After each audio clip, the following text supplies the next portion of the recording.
ASSUworldwide.com. Alas 3 na! Anti-support social club time na. Parang Dati, nung bata kami, alam ni Josh, wag ka mag-deny, Josh. Wag ka mag-deny. Nalin? Alas 4 na ang TV na. Alam ko yun. Hindi ko alam. Ito lang pa kasi sinungaling mo. Ang alam ko, alas 3, yung prayer. Tapos 3:15, Jimmy Neutron. Tapos hindi na nga. Sabay, ibang ano na yun. Pagkatapos ng Jimmy Neutron, Avatar ang. Yung ang TV kasi, pre, sobrang bata ko pa nun. As in, parang talagang batang-bata talaga. Parang replay na nga lang siya. Hindi na siya yung original ang TV na live on, parang on time. Alam mo yan? Parang inulit na lang siya ulit. Tabutan mo mga Once Upon a Time. Once Upon a Time. Ayun, napanood ko rin yun. O new version na yan. Hindi, yung Once Upon a Time talaga. Yung may old version pa niyan yung... Ano pinaka-paborito? Sino kumanta ng Once Upon a Time na alam mo? Carol Banawa. Yun. Yun yung... Kala mo, bilis ko sa magat, diba? Kasikatan ni Carol Banawa, pre, bigla siyang umalis sa Pilipinas. Tapos nag-ibang bansa siya. Tapos tumahimik. Lupit nun. Ano pinaka-paborito mong episode sa Once Upon a Time? Bata pa kasi. Putang ina, teka. Pero ang gaganda ng mga show dati, pre, no? Ang gaganda ng palabas show dati, pare. Oo, may kapupulutang. Kapupulutang aral. Kapupulutang aral, history, yung Bayani, solid din yung Bayani, pre. Bayani. Ang ganda nung concept ng Bayani, yung historical. Pupunta sila sa past, diba? Tapos, diba? Tanginang yan. Di nila gawin ulit yun, no? Movie. Gawin nila movie ulit yun. Wala kasi, pre, natututo ang tao dun eh. Kailangan maging tanga. Walang magandang mapapanood sa TV pag gadgetin niyo yung mga bata na yan. Ang ganda ng concept na yun. Tungtong shahur, pakitong-kitong yan. Tingin ko nga, dumami tanga ngayon dahil hindi na sila sapilitang napapakonsum ng ganun. Kasi dati sa atin, parang sapilitan tayo napapakonsum ng Once Upon a Time. Wala ka naman cellphone kasi dati. Ang pinaka-entertainment mo, pinaka-technology mo, TV. Or maglalaro ka sa labas. Laro sa labas or TV. Kaya sapilitang napapasak sa atin yung mga moral lesson ng Once Upon a Time, Matinik, Sineskwela. Yeah. Hiraya Maramari. Yeah. Tsaka yung Bayani. Pag Sabado, Art Angel shit. Art Angel, yung si Miss Angel. Angel. Nagpalit pa yun eh. Yung kamay yung pinapanood ko lang dun. Chicks yun si yung nag-Art Angel na babae. Sino yun? Yung kamay do drawing, tas hanggang matapos. Roxanne Barcelo. Hindi ba si PR Kanghel? Bago na yan eh. Hindi, basta yung si Roxanne yung pinapanood ko na eh. Body kasi ata. Yung body rin yan. Yung body na siya eh. Diba? Walang cellphone, kaya onti yung tanga dati. Maraming sugat dati. Diba? Marami kang sugat. Tututong yung batok mo. Pero, hindi ka tanga. Putang ina ngayon, magaling lang mag-English, pero tanga eh. Diba? Nakakilabot yung makabagong milenyo ngayon. Magaling mag-English, pero tanga. Kasi bata pa lang sila. Cocomelon. Tsaka yung putang ina, may pinapanood lagi yung pamangkin ko dun, tsaka yung anak ng tropa ko. Sabi ko, gago, delikado yan. Pre, maraming mga bata ngayon na bata pa lang malabo na mata kasi nga masyadong na sa radiation. Tayo nga dati, lumapit ka lang sa TV, dadagukan ka na ng nanay mo eh. Sipahin ka. Kapag masyadong malapit, ilalayo ka. Tsaka reklamo ngayon ng mga teacher ngayon. Ewan ko kung nabalitaan yun. Reklamo ng mga teacher ngayon, lahat ng bata, English speaking nung pumapasok sa school. Karamihan ng bata rin, hindi naman English speaking, Tagalog. So, parehong Pilipino pero may communication barrier kaagad. Bata pa lang. Kaya nga eh. Diba? Kaya nagkakaroon ng community ang mga nag-i-English na yun. Nakita mo yung sinare ko sa Facebook last time yung basta mga lalaki yun, pre, pero ang weird nila. How much you're bound ba? How do you tipid your bound, bro? Pero wala eh. Ganun talaga yung... Ang weird nun. Ganun yung nila environment nila. So, okay lang, bahala sila. So, isa daw, General ng Soy Army ang nagsasabing, ingatan nyo yung pera nyo dahil... Bakit? Explain mo. Dahil yan... Hindi pwedeng seconds lang yan. Dahil yan ang primary na makakapagpatawid sa'yo sa mga gusto mong gawin sa mundo. Yun! Putang ina yun. Diba? At wag lumapit sa lending apps, masakit ang tubo. Josh on point para sa lahat ng social media. Kung gusto mo mag-amoy bad boy na may class at ma-perceive ka as may resources, ito, yan. Bilhin yung mga Yellow Basket yan. Available sa mga shops natin. Dito ka sa Yellow Basket ko. Wag dong kay Josh on point, ha? Ito, class S. Supremo na mga litimong class S na pangit. Napanood mo na ako. Na bad trip ka na sa mukha ko. Wala, bad trip ka ngayon lalo. Ganun talaga. Tapos napanood mo sa anti-support si Ato. Okay pala si Ato. Alas 3 na! Anti-Support Social Club. Na maraming ads dahil kay Ato. Gago, hindi. Sinisisi siya sa comment May section. tanong sa Telegram group, pre. O, ano yan? Go. May tanong! Tanong sa Telegram group ni... Sound effect kasi. Tangina, dalawa lang kayo nasa camera. Tanong sa Telegram group Na nandyan na si Sadao at wala si Josh ni on point. Andori. Sabi ni Andori, paano pag yung chick mo... Teka, babalik Hindi ako kasi sa camera. nanonood ng Coco Melon. Sabi ni Andori sa Telegram group, boss, paano pag yung chick mo nagko-compliment ng ibang lalaki? Workable pa ba yun? O dapat na siyang i-let go kasi baka pang streets na siya?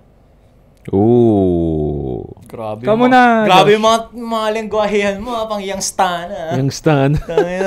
Chick ang tawag na chick. Para sa streets. Yeah, young stan na shit.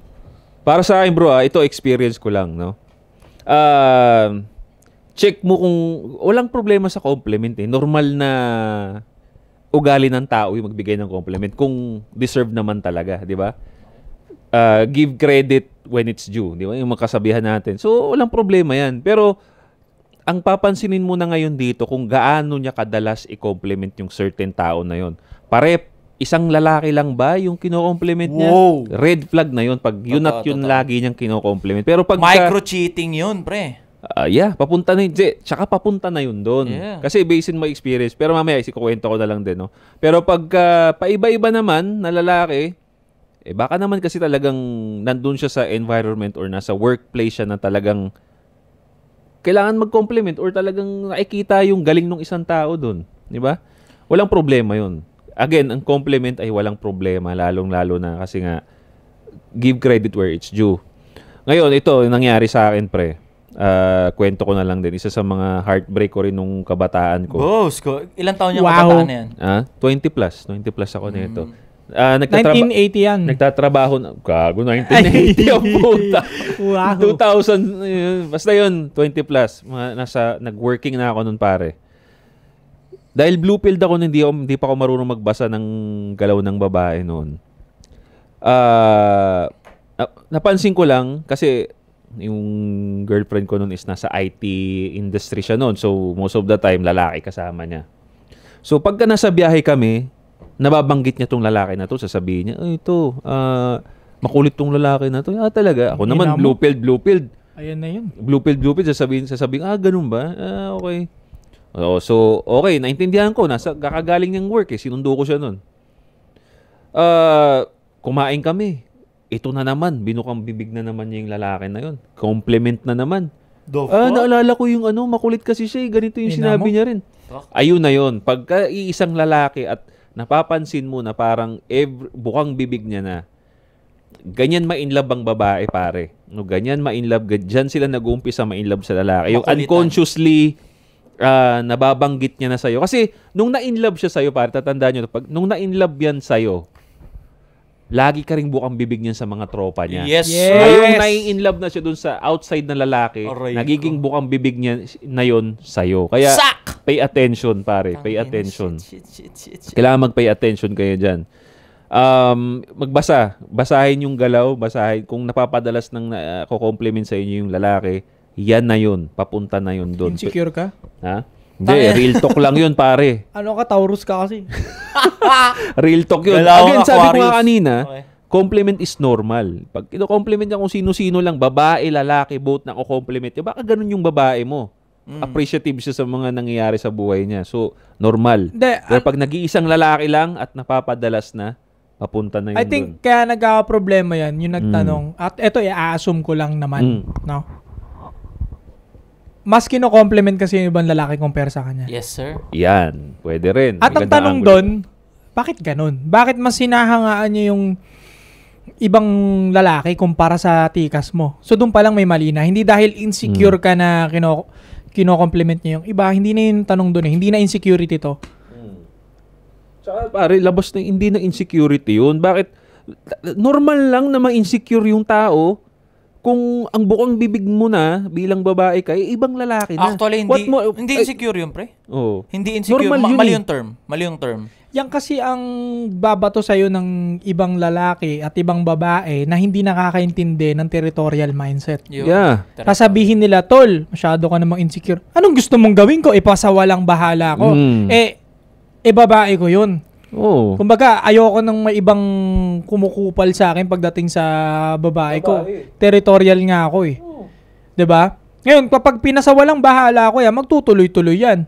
Ngayon, pagka inano ko naman yan, nag-take action ako dyan, babanggitan nyo ako ng insecure. Fuck that. At saka, pag pinasawalang bahala ko naman yan, manaloko ako, sasabihin, ikaw kasi hindi ka hindi ako pa rin sisisihin ninyo. Mabuti ng ganito.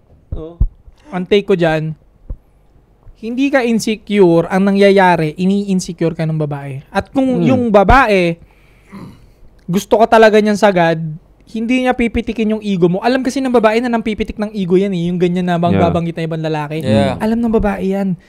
Nangaasar lang yung babae minsan na kaya siya nagko-compliment ng ibang lalaki. Ngayon, double check mo. Worth it ba na asarin ka ng babae? Sino ba yung babae? May bitaw ba siya sa buhay mo? Kasi yung sa tanong niya, yung chick ko. Para sa akin, hindi ko alam. Ako lang to Kung shota, chick, ganun yung term mo sa babae, parang pang playtime. Diba? Clear mo muna. Hindi na playtime yun, nagtatanong na siya eh. Kaya nga Kumbaga seryoso na siya dyan sa babae. Sa tingin ko, ito naman lang sa akin, na kung ba't ganun yung babae, check mo yung sarili mo. Baka may ginagawa ka rin kaululan. Baka pumupuso ka ng mga photos. So gumaganti sa kanya. Parang ganun. Pwede. Tapos lalo, chick tawag mo.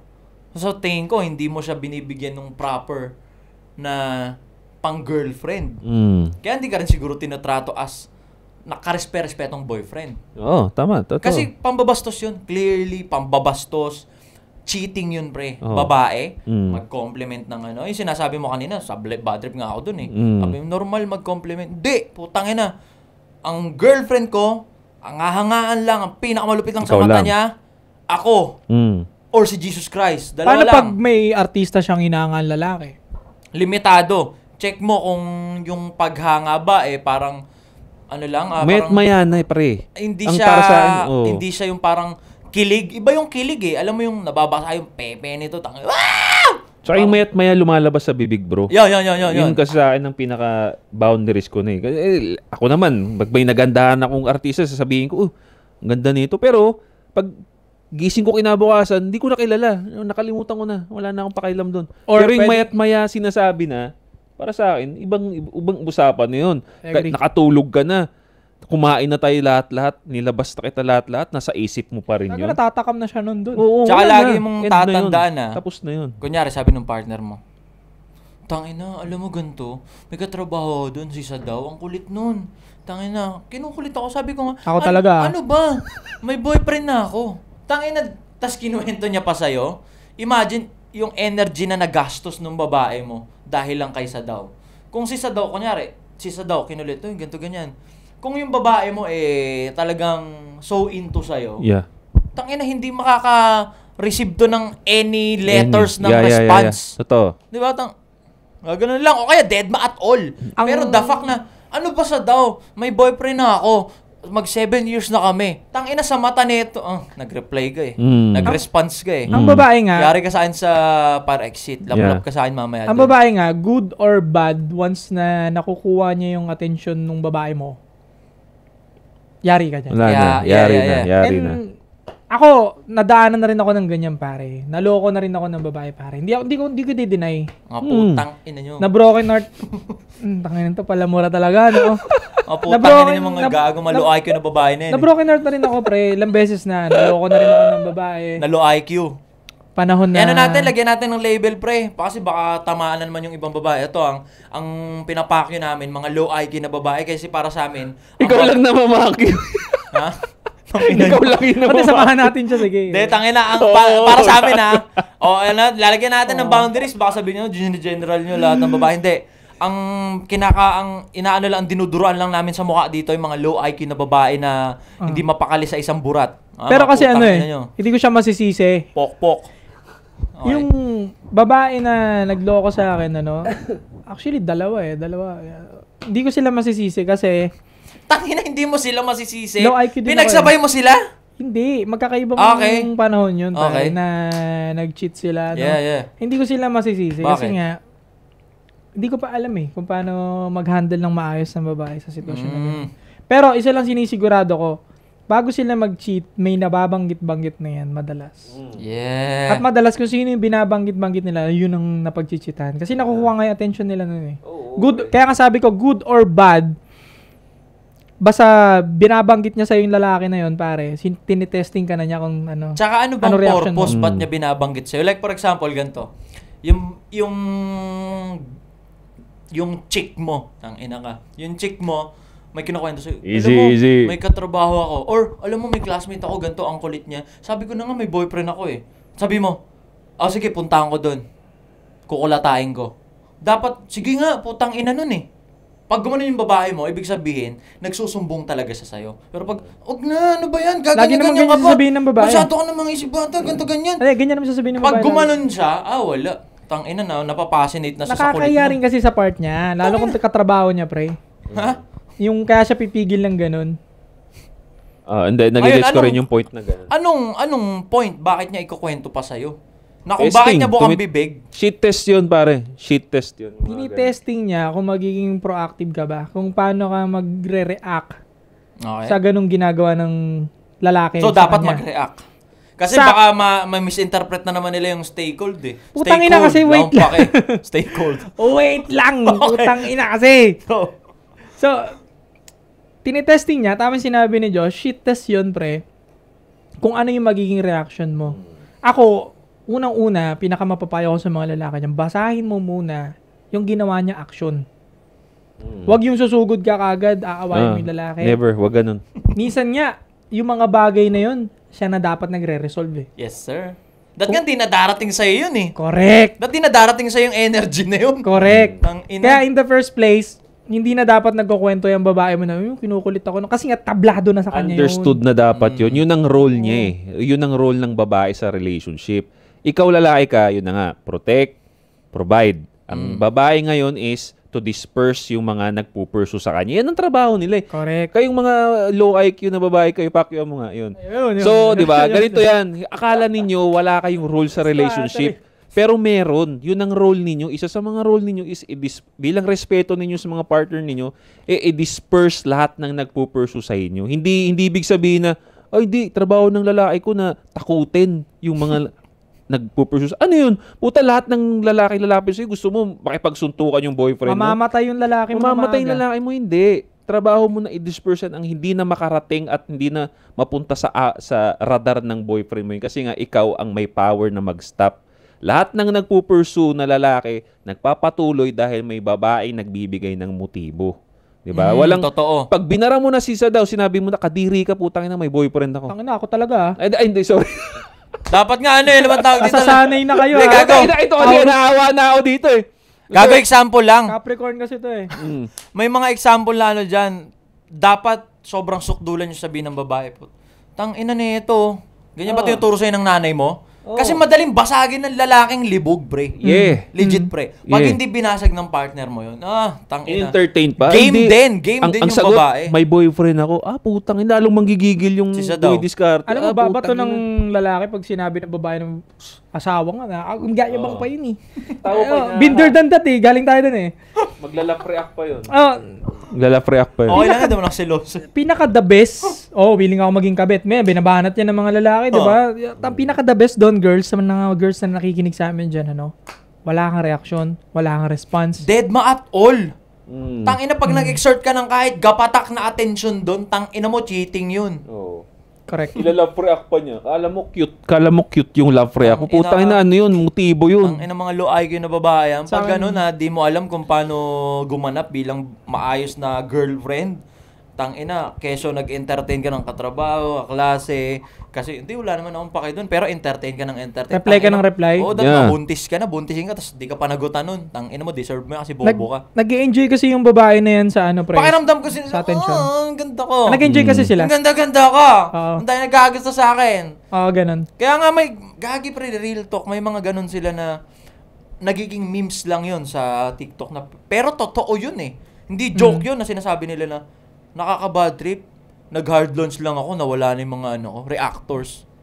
Tamo, ano siya, kumbaga fascinated siya dun sa attention na nakukuha niya sa mga maraming lalaki. Kupal ang puta. Pag ganun yung nag-post yung girlfriend ko ng ganun, asawa ko, putang ina nung kinasal ako, hindi na nag-chat or nagre-react yung mga putang ina, bibigay kita dun. Isa yun nga pare, katulad nga nung kanina. Ito, mabilis lang. I agree. Small details matters. Like for example, yung babae, mas nauna pa siyang nag-story or mag-post nung picture na yun bago ipakita sa'yo. Cheating din yun. Oo. Kaya nga dito papasok kanina yung sinabi ko at sinabi ni Sa daw nga kanina na yung sheet test ng babae na bakit sinasabi nila sa'yo, nire-report nila sa'yo yung mga nag-advance sa kanila. Kasi nga tinitignan nila yung reaction mo. Diba? Kasi karamihan ng mga lalaki, pag sinabihan na ng babae nila, ito, didiskartehan ako. Ang ginagawa ng ibang kalalakihan, which is para sa akin, wrong move, ang maging desperate. Ngayon, dahil naging desperate, putang ina, naghahabol ka pala talaga sa akin. Okay, sige. So, malaki ulo ng babae. Nung sinumbong sa lalaki, putang ina, ganun ba? Puta, naging possessive yung lalaki. Lagi na mamaya't maya na magchat-chat, naghihingi ng balita. Pero ito, para sa akin, ang mas magandang gawin doon, pag nagganon yung babae mo, sinishit test ka, sabi mo sa kanya, ganun ba? Gusto mo bigay kita ron? Ganunin mo. Para, sila o ako? Yun lang. Hindi. Ganun. Sila, ganun ba? Gusto mo, doon ka na, bigay kita doon. That way, pare, imbis na lumaki yung ulo ng babae, isipin ngayon niya na, ay putang inan to tawag dito, may ibang babae siguro to. Kaya nga imbis na ikaw ang maging desperate, bigyan mo ng laro sa utak. Magiging desperate ng babae sa'yo. Bibigyan mo siya ng isipin.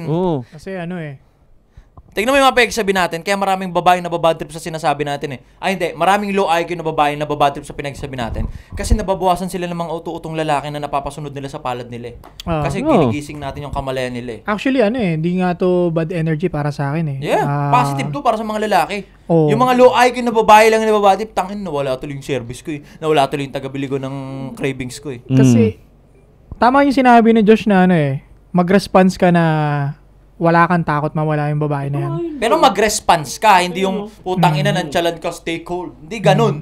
Magre-response ka.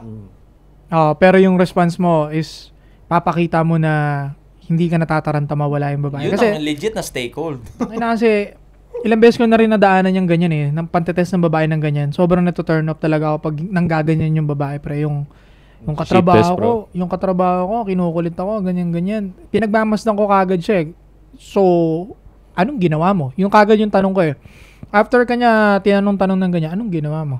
Anong naging reaction mo? Wala, ganyan. Pero from the time na dumating sa akin yung information na yun, slightly na-turn off na kagad ako. Kasi dapat resolvean mo na yan Napaka-basic niyan parang lang yan nangungulit daw yung ex niya. Putang ina mo, ano gagawin? Ako pa gagalaw dyan? Hindi natin yan dapat pinag-uusapan. From the time na tinapik natin yan, red flag sa akin yung babae. Ulit ng ex ko, inaano niya talaga ako. Papadalang bulaklak. Putang ina. Ganito nga bakit ko nasabi na bullshit yung klase ng problema na yan? Hindi mo mapindot yung block. Hindi mo kayang hindi replyan? Hindi mo kayang hindi labasin sa pinto kung pumunta sa dyan? Magmukha siyang tanga dyan. Ano naman sa'yo? Kawawa tangina, magbalikan na kayo. Yun nga. Tama yung sinabi ni Josh doon. At bakit hindi mo mapindot yung block? Kasi may naging babae din ako nung dati. Hindi kasi ako nang bablock ng ex. Wow! Tangina mo, gusto mo yung parehas na burat nila. Kaya nga, ang reason daw niya, kasi nga kinukulit siya. Natawag-tawagan siya. Hindi mo i-block! Hindi na raw niya nire-replyan, hindi na raw niya Ngayon, sinabi ko, low IQ talaga Ang hirap ba mapindot ng block? Hindi kasi ako nang mablock ng ex Ulol. Yun Ayaw mo lang sunugin yung tulay. Kasi nga baka di mag-work yung kaysa daw. Kasi monkey branching yun. Para may tatalunan ka agad siya. Tangina mo, low IQ. Or pwedeng nag-enjoy siya sa attention. Maghanap ka na ng matandang malapit ng Pero mo, yung ex niya, ayaw niyang i-block. Pero pag may away kayo, ikaw yung i-block. What the fuck? Madalas mangyari yan. Wow! Nag-chat sa atin Josh, binlock ako, nag-aaway lang kami. Pero yung ex, hindi binablock. Oo nga, yung mga, kasi may mga ganun tayo, di ba? Yung kasi amoy natin kung sino yung ulul Ay, ulul yan. Block mo yan. Unfriend mo yan. Ay, ulul yan. Block mo yan. Unfriend mo yan. Hindi mo magawa yun. Pero pag tayo nagkaroon ng komosyon ng maliit, ina-unfriend mo ako. Loko, di ba? Ano ba talaga? Kagaguhan, di ba? Ang problema lang naman ng mga lalaki nowadays, Bakit sila nagkakaroon ng struggle sa ganyang klaseng babae, no? Mm. Hindi nyo kasi kayang real talk eh. Real talk eh, yeah. Hindi nyo kayang pagsabihan ng no. Na dahil Hindi. natatakot kasi sila na baka di na sila maka-pull up ng ganong Ito klase. ng ganun. Huwag kayong matakot, ilang billion babae sa mundo. Kung From- sang city ka, luwas ka lang, may, ganda to ah. Oo, From bro. the time na natakot ka na mawala yung babae mo, tapos Support. ka na. Wala na. Tapos ka na. Support, Tapos na. Kasi pag, controlling ka niya, so. pag naramdaman mo na takot kang mawala yung babae, mararamdaman ng babae mo yon, Ay, wala. Wala na. kukupaling ka na niya, Dodominahin ka nun ng dodominahin ka na niya, hindi mo na siya masasaway, Yeah. pangit na ng trato niya sa'yo, mahirap ang sitwasyon Doon mo niya. na Mahirap may experience yung mga foul na gagawin nun. Tapos, ginagawa, wala siyang pake sa'yo, mawala akong wala. Correct. Mag-stay ka, okay lang. At least may tagasunod ako. Pero maganda yung sinabi ni Josh kanina sa kanya to na pag hindi kayang solusyonan ng babae mo yung mga nangungulit na lalaki sa kanya, hindi yun yung tamang babae para sa'yo. Kasi ang tamang babae para sa'yo, ikaw lang yung pinaka gusto The niyang best. makasama at attention mo ang pinaka gusto niyang pagkain. Hindi yung attention ng iba pang lalaki. Yeah. Kaya yung Real talk. sinasabi niyo sa nagtanong kung para sa streets ba yun, yes, para sa streets yan. Hindi magiging saya. Okay, Para sa streets yung babaeng yan. Kasi, Kasi, yung tawag mo, chick. ang hirap na ng problema mo. Ang problema mo, tumagos sa buhay, tumagos sa magandang life, sa magandang aspeto ng life. Hindi mo dat pinoproblema yan. Hindi. Problema na ng babae mo yan kung paano niya maipakita sa yung loyal siya ng sagad. Yeah. Trabaho na ng babae yan kung paano tablahin yung mga makukulit na lalaki. Kasi yung mga Yan ang makukulit trabaho na nila lalaki, talaga, pre. Yan talaga. hindi mauubos yan. Every day may nangungulit sa social media niyang babae, lalo na kung maganda yung pinili mo. Yeah. Ito pa nga eh, yung magandang anggulo nga to eh. Sasabihin nila, wag kung ayaw mo na kinukulit yung girlfriend mo, wag ka mag-girlfriend ng maganda. Mga ganun pa, if you can't handle a bad bitch, Oo. don't get one. Ulul, tangina mo, pokpok. 'Di ba? Ang hina mo rin eh. Hindi Tangina naman mo, trabaho ng mas boyfriend mo mas yun eh. mababa pa sa pokpok. Pokpok na babayaran, nagge-generate isipin mo, ng pera. Ikaw, tangina mo, tanga. Isipin mo, ang ganda ng babae na pili mo. Everyday may 100 nagme-message, 50 nagme-message sa lalaki. Lahat yun, kukomprontahin mo. Kaya nga, yun na nga eh. Nakakapagod yun. Nakakapagod yun, pre. Aangas lang yung babae kung kunyari daan-daan yung andyan pero hindi nagre-respond. Pero kahit libo-libo pa yan, pero nakita mo yung babae mo na nagbibigay ng effort para bigyan ng Reply attention. yan. Wala, tangina, para sa dagang kanal Para yan. sa streets yan. shit. Nakakapagod. Dagang Depensahan yung babaeng hindi niya kayang depensahan yung sarili niya. Yeah. Baka i-cost pa yan ng life mo. Meron na tulpo niyan dati. 3 silang lalaki pinagsabay-sabay. Binaril niya yung babae, binaril niya yung isang lalaki, Sarap. binaril niya pa isang lalaking bata. Sarap. Kasi 3 sila pinagsabay-sabay. Sarap, Iniwanan no? siya sa probinsya. Satisfying. Iniwanan siya sa probinsya. Champion yun ah. Ngayon, pagdating niya sa Maynila, pinuntahan niya yung babae. Natulpo yan eh. El Nakulong na siya. Campeon. Tangina. Pinuntahan niya yung babae. Ngayon, yung babae na yon, may anak na yung 3 ah. May anak din siya isa doon. Putang Correct nyo na lang ako, ah. buhay na Ngayon, may bata pa yun, college. Lalaki niya rin yun. Nagkasundo yung college na yun. Tapos yung isang lalaking ex din kuno. Tapos nag-drive pa sila papuntang bago pumuntang airport. Hinarang na sila nung lalaki dun sa probinsya na pumuntang Maynila. Pinagbabaril yun. 3 sila Sarap. pinagsabay-sabay. Sarap, no? Champion. Hindi maganda yon. Kasi nga, nasira din yung buhay mo. Ang pinaka-the best nandun, lumayo ka sa ganong klase ng babae. Lumayo ka Huwag na kang lang. papatay. Wag Parang mo, ano lang yan, Sob. Nagtuthirst trap na babae. Tangina, libo-libo yung lalaki nandun. Pero, wala kang magagawa eh. Na, kukomprontahin mo ba yung mga yun? Na ultimo yung babae mo na kasi yung nag-aalaw, nagbubukas ng pinto para... Yan. kaya nga, kinompronta ng lalaki yung mga problemang lalaki, na problema din naman yung babae niya. Ang ending, nakulong siya, murder ang kaso niya. Walang bail yun, 3 counts yun. Tangina. Putang ina, Wala. lulubog siya Habang buhay na yun. habang buhay Sayang, siya. no? Hindi ka na lang nag-proceed sa ibang pek-pek. Yeah. Dahil pek-pek. Kaya nga red flag yung mga ganyan. So again, kayong mga lalaki, no, ang lesson lang dito, ibigyan nyo ng trabaho yung babae ninyo. Sabihan ninyo, hindi ko na trabahong kumprontahin yan, trabaho mo yan bilang babae. Kung hindi mo gagawin yung task mo, ako gagawin ko. Ikaw, pag di mo ginawa, tapos na tayo. Na para maiwasan mo yung mga ganyang babae kasi pre, humanap ka ng babaeng alam mong may ginagawa sa buhay. Kasi yung mga ganyang low IQ na babae, yan lang naman yung mga nakatanghod na walang silbi. Di ba? Humanap ka ng may ginagawa, may ambisyon sa buhay, hindi tatanghod sa lalaki para maiwasan mo yung mga ganyang dagang kanal. Mga low IQ yan. So yun, nandun na lahat pare. No? So kung gusto niyo yung mga ganitong klaseng content, pangalawang tuloy sa buhay, don't forget to subscribe, hit the bell para notify kayo sa mga bago naming videos. This is Anti-Support Social Parang Club. ano yan? We'll be right back. Parang SSCWorldwide.com, Spotify, Instagram. Parang ano yan, yung yerong kalawangin. Kahit anong masilya at magandang finishing mo dyan. Tangina, mabubutas at mabubutas yan next week. Talaga. Tangina, kupal, putangin na nyo!